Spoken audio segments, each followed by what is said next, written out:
Welcome to Loving God and Loving Life. We're in 1 Corinthians today, chapter 1, a brand new book. The theme of this first chapter is Paul thanking God for this church and the fact this church had flourished, and then addressing human wisdom. Why he's addressing human wisdom is Corinth is in Greece.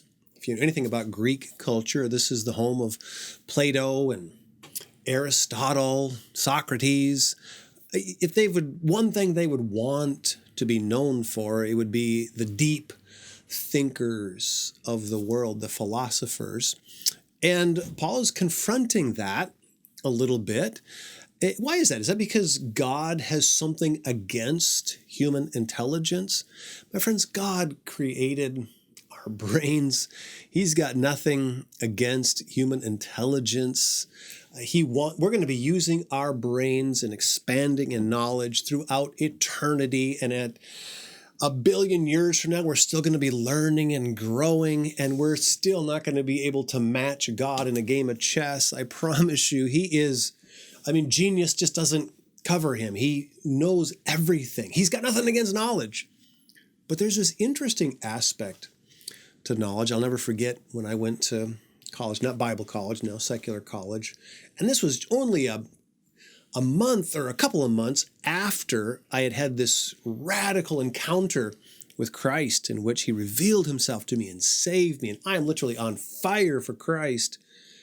But I'll never forget going that first year of college. There's just something about higher learning that just makes you feel like, you know what?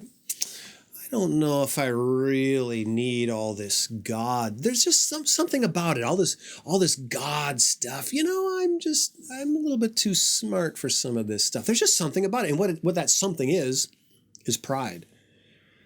God is not against human intelligence. He's against pride. And it just feeds an air of pride.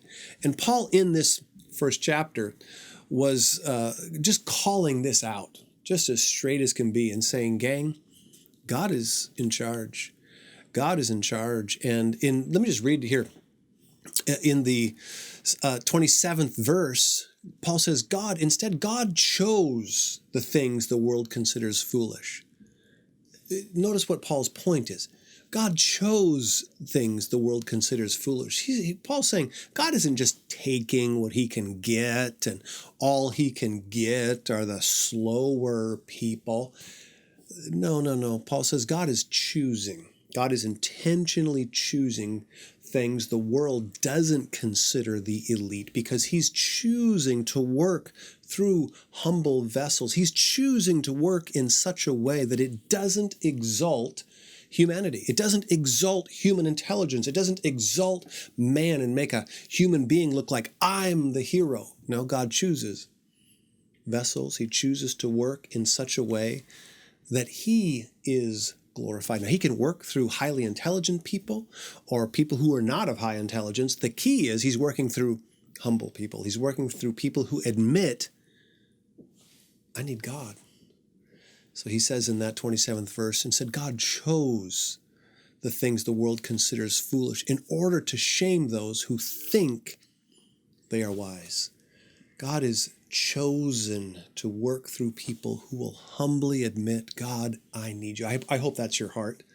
I hope you seek higher learning and grow in massive amounts of intelligence, but don't grow in pride. Never escape this one reality. God, I need you. I need your wisdom. I need your insight.